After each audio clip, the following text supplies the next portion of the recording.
Boa noite, meus irmãos. Com a grata satisfação que estamos aqui novamente para adorar ao nosso Deus através da reunião de oração e também do estudo da palavra. Por isso eu convido neste momento para que nós façamos uma oração de adoração. Nós te adoramos, ó Senhor, na beleza da tua santidade, porque tu és bom, porque as tuas misericórdias têm se renovado em nossas vidas, porque o Senhor, ó Pai, é soberano sobre tudo e sobre todos. Por isso nós te adoramos, porque o Senhor é magnífico em nossas vidas, ó Senhor. Em nome de Jesus, nós te adoramos, porque nós não somos dignos de sequer falar o teu santo nome, mas através de Cristo Jesus, o teu Filho, nós temos livre acesso a ti, e é por isso que nós te adoramos e te bendizemos nesta noite, ó Pai. Em nome de Jesus que eu oro e agradeço, pedindo perdão pelos nossos pecados. Amém. Neste momento eu convido que abra sua Bíblia no Salmo 145, dos versículos 1 ao 3, que diz: Exaltar-te-ei, ó Deus meu e Rei, bendirei o teu nome para todo sempre. Todos os dias te bendirei e louvarei o teu nome para todo sempre. Grande é o Senhor e muito digno de ser louvado. A sua grandeza é insondável. Amém. Respondendo a este belo texto, eu os convido para que cantemos ao Senhor com o hino Rei Sublime, número 19.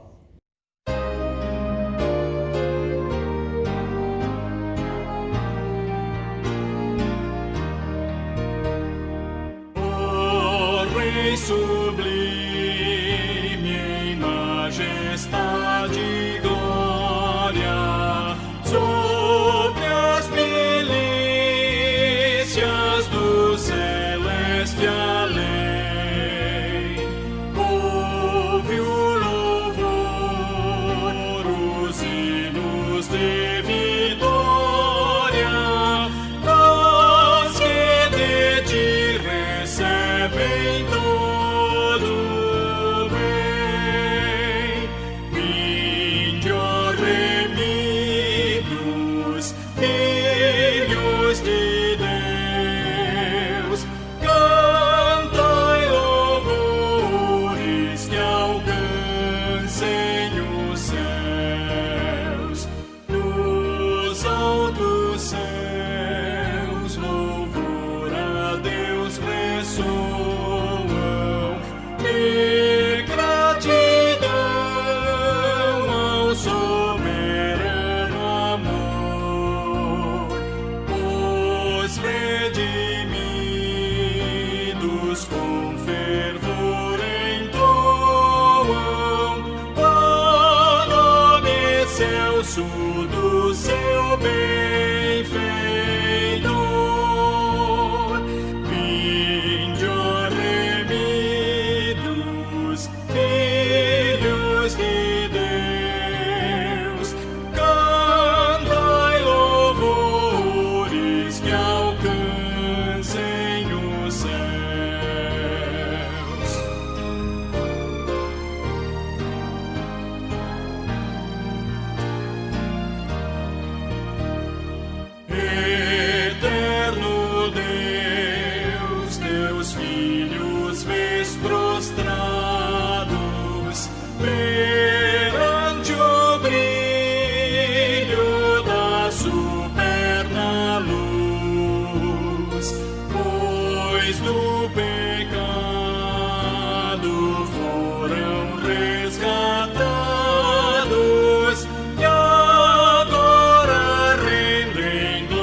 cantarmos este hino, eu convido agora para que você aí no seu lar esteja orando pelos pedidos um dos outros e também por alguns pedidos que nós faremos agora, que é pelo nosso país, pelos missionários que estão no campo, pelos nossos irmãos que se encontram enfermos, pela nação que está sofrendo com a pandemia, pelo Covid-19 e também pelos irmãos que estão desempregados.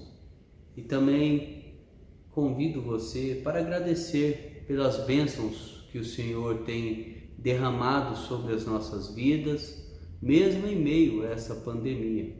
Muitos de nós temos sido abençoados grandemente, porque o nosso Deus não tem nos desamparado.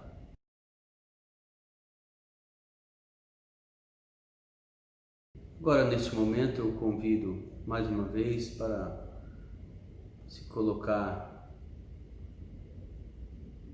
de joelhos neste momento, para que nós venhamos interceder pela vida do nosso pastor, reverendo Valmir, que trará a mensagem desta noite. Santo e excelso Deus, nós rogamos a Ti, ó Pai, pela vida do reverendo Valmir, que em nome de Jesus o Senhor esteja abençoando o Teu servo, iluminando ele, para que ele fale conosco através da Tua palavra e que esse estudo desta noite venha de encontro com os nossos corações e que nós venhamos colocar em prática no dia a dia, Pai. Em nome de Jesus, nós clamamos a Ti pela vida do Teu servo, para que cada dia mais o Senhor fortaleça ele, trabalhe em seu coração, trabalhe, ó Pai, para que ele conduza o Teu rebanho da forma que o Senhor quer, que também o Senhor esteja abençoando ele em relação à sua família, ao seu ministério, ó Pai, aqui nesta igreja e também junto ao nosso presbitério, Pai. Que o Teu servo, ó Pai, sempre faça a Tua vontade, em nome de Jesus. Amém. Neste momento, a palavra está com o reverendo Valmir, que trará este estudo nesta noite. Boa noite, amados irmãos e irmãs. Mais uma vez estamos aqui neste culto de oração e estudo bíblico, e estamos estudando a carta de Tiago. E aí, vocês estão gostando da carta de Tiago? É muito importante para a gente que dá o estudo ter esse feedback. Se vocês puderem, comentem lá no grupo da igreja. Estão sendo edificados, fortalecidos. Para mim é uma carta muito importante, é uma carta muito prática e que fala ao nosso coração, nos edifica. Espero que esses estudos estejam também edificando a vida dos irmãos e das irmãs também, fortalecendo a sua fé em Cristo Jesus. Tá bom, meus irmãos? Nós vamos prosseguir hoje, mas hoje eu vou fazer um pouquinho diferente. Já devia ter feito isso um pouquinho antes, mas não fiz, eu vou fazer agora. Eu vou apresentar para vocês um resumo dessa parte que nós estudamos envolvendo esses 3 temas que nós já vimos aqui. E depois eu quero falar um pouco sobre a contribuição, do ponto de vista também dos teólogos que eu estou usando para esse estudo, a contribuição da carta de Tiago, e aí destacando alguns pontos que são importantes para a nossa vida também.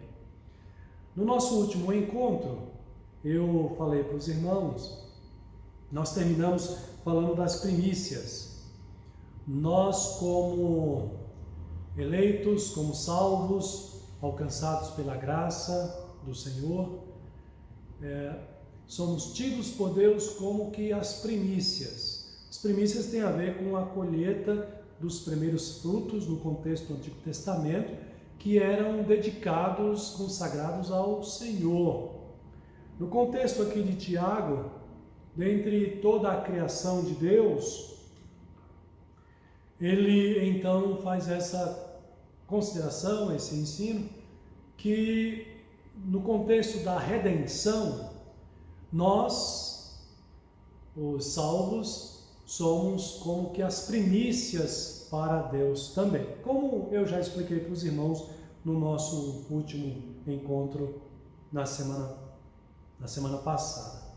Então, dando sequência hoje aqui, vamos falar a respeito do resumo desses versículos de 1 a 18, que foi basicamente o que nós já estudamos até aqui, ok? Então eu quero pedir a atenção dos irmãos para esses pontos. Primeiro, lembrando que os versículos iniciais de Tiago, logo depois do versículo 1, que ele faz aqui a indicação dos destinatários, ou seja, ele esclarece aqui, se dirige àqueles a quem ele escreve, no contexto que eles vivem ali, são os crentes da dispersão, os crentes que estão sendo perseguidos. Então, depois desse versículo 1, a partir do versículo 2, ele começa a desenvolver o tema das provações e da maturidade cristã. Esse é o tema que ele passa a desenvolver, então, nessa parte inicial. Dessa forma, Tiago, o que ele quer com isso? Incentivar os leitores e também a nós, aos crentes da época que ele escreve, e também a nós hoje, ele quer nos incentivar a descobrir a relevância e propósitos no sofrimento que Deus nos permite passar, que ele está incluindo aqui, considerando nesse contexto de provações. Então, ele quer que nós entendamos, descubramos a relevância disso para a nossa vida, a relevância das provações e o propósito de Deus nessas coisas que nós passamos, no sofrimento, nas dificuldades que nós passamos aqui neste mundo. Isso é interessante porque colabora com o ensinamento de Paulo, quando vai dizer para nós que todas as coisas cooperam para o bem daqueles que amam a Deus, daqueles que foram chamados segundo o seu propósito. Então, isso não permite a nenhum crente, quando passar por um sofrimento, por uma provação, a dizer ou pensar que Deus se esqueceu dele. Na verdade, Tiago está nos encorajando a mudar o nosso pensamento e a entender e a pensar da seguinte forma: o que eu posso aprender com esse sofrimento? O que essa provação traz para o fortalecimento da minha fé? Como que eu posso me beneficiar espiritualmente, na fé, na minha vida com Deus, através dessa provação, através desse sofrimento? Isso é o que Tiago quer nos encorajar a buscar, irmãos. Em meio ao sofrimento, nós continuarmos crescendo e cada vez mais nos entregando ao Senhor e confiando nele. Ele quer que nós busquemos mais a Deus em oração. Nesse período, é um período que os crentes devem orar mais. Período de sofrimento, de perseguição, de provação. Desenvolver a sua fé, orar com fé, buscando a sabedoria, por exemplo, que ele trata no versículo 4, nesses versículos iniciais. Então você passa pela provação, você passa pelo sofrimento, você dobra o seu joelho, você se aproxima mais de Deus, você ora mais ao Senhor e você clama: Senhor, me dá mais sabedoria, para eu saber como lidar com essa situação, enfrentar este momento. Você não já passou por isso na sua vida? Você não já passou por um momento de grande tribulação? Não foi exatamente isso que você fez? Peça sabedoria para Deus e Ele vai dar. E Tiago vai na sequência, lembra que ele fala da pobreza e da riqueza? ele quer que nós tratemos esses temas com a cosmovisão cristã, do ponto de vista cristão. Ele quer que nós tratemos do tema da pobreza e da riqueza com os princípios bíblicos, que nós enxerguemos essas realidades da nossa vida pelas lentes da Escritura, da Bíblia. Então, ter a cosmovisão cristã, ter a visão bíblica para tratar, para enfrentar essas situações. No caso dos crentes a quem ele escreve, pessoas que estavam sendo oprimidas por pessoas mais abastadas, pelos ricos, a quem eles estavam prestando serviço, trabalhando, estavam sendo explorados, oprimidos. Então, Tiago está chamando esses irmãos a entenderem como eles devem encarar e lidar com essas realidades que fazem parte dessa vida, mas do ponto de vista de Deus, do ponto de vista das Escrituras Sagradas. Depois, na sequência, ele volta ao tema das provações novamente e passa a tratar mais especificamente, que recentemente eu falei sobre isso aqui, da questão da tentação. E ele vai falar sobre isso para mostrar o que você se lembra, né? Mostrar que nós somos tentados pela nossa própria cobiça e que jamais podemos dizer que Deus nos tenta. Então ele termina essa sessão com um lembrete, que foi o último estudo que eu dei para os irmãos aqui. Depois de falar das provações, que nós devemos buscar sabedoria, como nós devemos lidar com a riqueza e com a pobreza, Tiago então termina com a sessão enfocando a bondade de Deus, que eu compartilhei com os irmãos na semana passada. Deus, Ele é bom e Ele se agrada em compartilhar conosco da sua bondade. Olha a sua volta, o mundo está cheio da bondade de Deus. Olha a sua vida está repleta da bondade do Senhor, da bondade divina. E Deus, Ele quer nos abençoar assim. Então, fechando aqui, se você fosse dividir essa primeira parte que nós já estudamos, 3 temas aqui são importantes a considerar.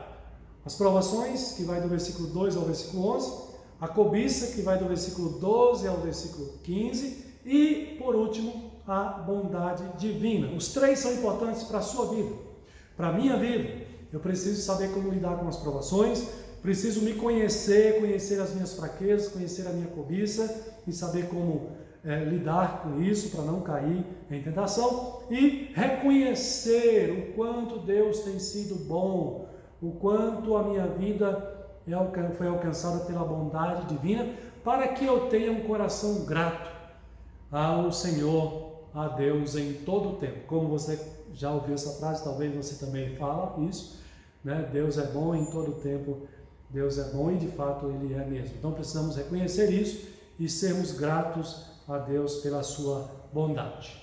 Ok? Fechando então essa primeira parte, vou para a segunda parte, que trata da contribuição de Tiago nesse primeiro momento. Como eu disse para vocês, eu deveria ter feito isso já no início do estudo, mas eu não fiz, então vou aproveitar e vou fazer agora aqui, mostrando para os irmãos alguns pontos importantes do ponto de vista da contribuição dessa carta para a igreja, né? Para nós hoje também. Em primeiro lugar, Tiago ele destaca na sua carta que a fé cristã autêntica, esse é um tema muito importante em Tiago, a fé cristã verdadeira, ela se manifesta em obras, né? Isso aqui é muito importante. O que ele quer dizer com isso? Quer dizer o seguinte: se você tem fé em Deus, então você vai realizar boas obras. As boas obras, ela vem como resultado da fé que Deus já te deu. Ela é a prova, as boas obras são provas de que você tem a fé genuína, a fé autêntica. Dá uma olhada aí na sua Bíblia, no capítulo 1, pegar alguns exemplos aqui, capítulo 1, versículo 22 de Tiago.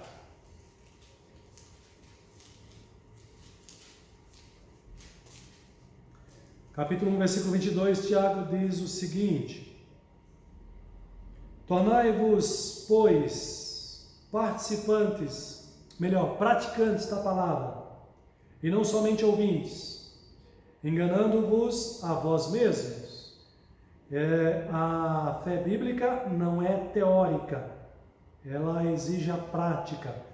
Ele continua, versículo 27, a religião pura e sem mácula para com o nosso Deus e Pai é esta: qual? Visitar os órfãos e as viúvas nas suas tribulações, e a si mesmo se guardar incontaminado do mundo. Boas obras. Assistir aos necessitados, visitar os órfãos, visitar as viúvas. Boas obras. Quem deve fazer isso com excelência? Aquele que já tem a fé autêntica, a fé verdadeira. No capítulo 2, versículo 14 a 17, também Tiago vai tratar sobre isso. Meus irmãos, qual é o proveito se alguém disser que tem fé, mas não tiver obras? Pode acaso semelhante fé salvá-lo? Se um irmão ou uma irmã estiverem carecidos de roupa e necessitados de alimento cotidiano, e qualquer dentre vós lhe disser, ide em paz, aquecei-vos, fartai-vos, sem contudo lhes dar o necessário para o corpo, qual é o proveito disso?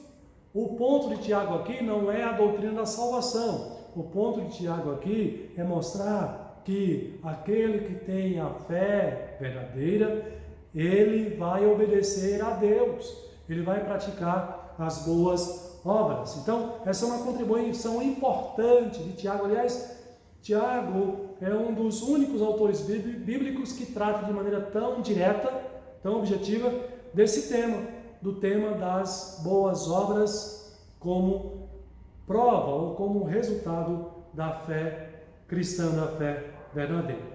Então, essa é a primeira contribuição de Tiago, a importância das boas obras na sua vida. Você que tem a fé, você que foi convertido, precisa praticar as boas obras. Porque, aliás, isso tem a ver, irmãos, com o segundo grande mandamento. Nós aprendemos isso com Jesus. Amar ao próximo como a ti mesmo. Ok? Então, guarde essa primeira contribuição aí na sua vida e procure colocar em prática também esse ensinamento de Tiago. A segunda contribuição dele tem a ver com a questão do pecado, o pecado fundamental. Para ele, o pecado fundamental, qual é? É um coração dividido. Lembra que ele fala de homem de ânimo dobre, né? O capítulo 1, versículo 8, Tiago fala dessa questão, versículo 8, homem de ânimo dobre, inconstante em todos os seus caminhos. Um coração dividido, uma mente dividida, não tem firmeza, não tem propósito. Então, o capítulo 4, versículo 8 também, capítulo 4, no versículo 8 diz, chegai-vos a Deus e Ele chegará a vós outros, purificai as mãos, pecadores, e vós que sois de ânimo dobre, limpai o coração. Isso aqui também tem a ver com aquilo que nós falamos de segunda intenção, pessoas que não revela, não é transparente, não é verdadeira, né? Fala uma coisa no coração, tem outra coisa, a segunda intenção. Os crentes não podem ser assim, né? Por isso ele insiste que os cristãos se arrependam disto e voltem ao caminho que conduz ao caráter íntegro e perfeito que Deus deseja. Meus irmãos, crentes não podem ter segunda intenção, não pode ser duas caras, né? Ou não pode ter um perfil, um comportamento na igreja e lá no mundo ter outro tipo de comportamento. Nós cristãos temos que dar um exemplo de um caráter íntegro e buscando a perfeição, imitando o caráter do nosso Senhor e Salvador Jesus Cristo. Nós devemos fugir dessa armadilha de um coração dividido. Não podemos estar em cima do muro, ou com um pé no mundo, como diz o velho ditado, e outro na igreja. Tá bom, meus irmãos? Então, essas são duas contribuições importantes que nós podemos observar aqui em Tiago. Um outro tema que é importante, que é necessário nós pontuarmos aqui, é a questão da justificação. né? Tiago diz que a pessoa é justificada por obras. Paulo vai dizer que a justificação é pela fé somente. Aqui, se você não entender direito, vai criar uma confusão que não existe nem em Paulo e nem em Tiago, porque Tiago está tratando de um ponto de vista e Paulo está tratando de outro ponto de vista. Tiago está tratando das obras como resultado da salvação, da fé. E Paulo está tratando da justificação do ponto de vista da salvação. Tiago não diz que as obras salvam o pecador, como Paulo também não ensina isso. São coisas diferentes. Então é o que eu digo aqui, duas maneiras de harmonizar Tiago e Paulo nessa questão. É a seguinte: primeira, Tiago está usando o verbo justificar no sentido de vindicar, de exigir perante as pessoas, ou seja, Paulo fala da declaração por Deus, da nossa justificação, da nossa salvação, da nossa retidão. E Tiago fala da demonstração da nossa retidão. Ou seja, Tiago está dizendo assim: meu irmão, minha irmã, se você foi salvo, você vai demonstrar a sua salvação pelas obras, pela sua boa conduta. Então, as suas obras vai provar que você é uma pessoa salva. Então, nesse sentido, Tiago completa Paulo e Paulo completa Tiago. São pontos de vista diferentes. A justificação de Paulo é a justificação, que ele vai dizer que é a fé, né, quem nos justifica, do ponto de vista da salvação, do recebimento da salvação. Só recebe a salvação aquele que recebe a fé. Aquele que tem a fé é justificado perante Deus. Esse é a proposta de Paulo, o ensinamento de Paulo. Tiago está dizendo: aquele que recebeu a fé vai provar isso nas boas obras que ele realiza. Outra opção ou possibilidade de interpretar, entender Paulo e Tiago nessa questão, é interpretar Paulo dando atenção à recepção inicial dessa condição. É o que eu já até adiantei para os irmãos aqui. Então, Paulo fala do ponto inicial da nossa restauração, da recepção, né, dessa condição de justificados em Cristo Jesus. E Tiago, a maneira como essa condição é explicada, justificada perante Deus no juízo. Lá no dia do juízo, Deus vai nos chamar perante o seu tribunal e nós vamos prestar contas dos nossos atos neste mundo. Os que foram convertidos produzem obras que agradam a Deus, as boas obras. O que vive no pecado produz obras que vai condená-lo, porque não vive na fé, mas vive no pecado. Então, dessa forma, essa questão da justificação em Tiago e também em Paulo, quando somos confrontados com a tentativa de basear a salvação em obras humanas, aí você precisa ouvir o que Paulo ensina, né? Quando alguém diz assim, é pelas obras que o pecador é salvo, aí você chama essa pessoa para estudar o que Paulo ensina, porque Paulo vai dizer, não, a justificação é pela fé, não é pelas obras. Mas quando você é confrontado com alguém com a atitude de que as obras são desnecessárias, não precisa fazer isso aí não, as boas obras, né? Paulo condena isso, na verdade, aí você tem que chamar ele para ouvir Tiago, porque Tiago vai dizer, o crente precisa praticar as boas obras. Então, Paulo e Tiago se completam, não se opõem, mas se completam. Tá bom, meus irmãos? Então, concluindo aqui, eu quero destacar duas aplicações nessa exposição breve que eu fiz aqui. Primeiro, meu irmão, minha irmã, tenha certeza que a sua salvação dependeu exclusivamente da bondade e da misericórdia de Deus em enviar o seu Filho para nos tornar justos perante Ele por meio da fé.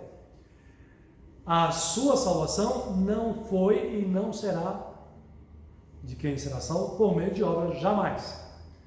Simplesmente Deus quis salvar e Ele enviou Jesus para pagar esse preço, para nos tornar justos diante dele. Aí eu cito aqui vários textos, Romanos capítulo 3 e os versículos que seguem, e também o capítulo 5, versículo 1, e Efésios 2, o versículo 8 a 10, mostra que a justificação para a nossa salvação é pela fé. Essa é a primeira aplicação. Você foi salvo pela misericórdia, a bondade de Deus, que enviou Jesus para tornar você justo diante de Deus. Segunda aplicação, é verdade que ninguém é salvo por obras, mas aquele que foi salvo manifesta a sua salvação pela prática das boas obras. E é isso, exatamente isso, que Tiago está chamando você e eu a essa realidade, a essa prática. Então veja na sua vida, você tem praticado boas obras? Você tem socorrido aquele que tem necessidade? Você tem estado com os seus ouvidos treinados e preparados para ouvir mais e falar menos? Desculpem. Isso tem a ver com prática de boas obras e como provas de que você e eu fomos salvos. E aí tem uns textos para você observar e ler. Eu peço que você leia depois com calma. Efésios 2, 10, 4, 17, que vai até o 5, versículo 1. E Mateus 22 e versículo 39, eu quero terminar com este texto aqui. Mateus 22, versículo 39. O que nos diz aqui o evangelista Mateus? Exatamente, lembrando aos irmãos, o segundo grande mandamento. O segundo, semelhante a este, é: amarás o teu próximo como a ti mesmo. Isso tem a ver com prática de boas obras, é amar o nosso próximo como a nós mesmos. Meus irmãos, a vida cristã tem esse propósito, esse objetivo. Nesse mundo nós somos sal, nós somos luz, nesse mundo nós somos representantes de Cristo, do seu reino. Nesse mundo os crentes têm a obrigação de praticar as boas obras e o mundo clama por isso. Então, demos o exemplo, a começar da nossa própria casa, como nós tratamos uns aos outros, tratamos o nosso cônjuge, tratamos os nossos filhos, tratamos os nossos familiares à nossa volta, tratemos com essa bondade maravilhosa de Deus e assim nós estaremos semeando Deus, semeando a sua bondade. Que Deus abençoe a sua vida, aumente e fortaleça a sua fé. Eu quero orar ainda pelo irmão e pela irmã neste momento, encerrando o nosso culto. Vamos orar? Deus bendito, Pai amado, louvado seja o teu nome, porque o Senhor é Deus grandioso. A ti, Senhor, agradecemos pela tua maravilhosa bondade sobre a nossa vida e também agradecemos pelos teus ensinamentos, a exemplo desta carta tão maravilhosa de Tiago, que nos edifica e nos fortalece espiritualmente. Que o Senhor ajude a tua igreja, Pai, a colocar em prática esses ensinamentos. Que o Senhor nos ajude e nos fortaleça cada dia mais, para que nós sejamos crentes melhores, cada vez mais, que honrem e glorifiquem o nome do Senhor, sendo crentes fiéis e obedientes à tua palavra, em nome de Jesus. Amém. Meu querido, minha querida irmão e irmã, que Deus continue abençoando a sua vida ricamente, lhe conceda um bom resto de semana e até o próximo encontro nosso aqui. Um forte abraço.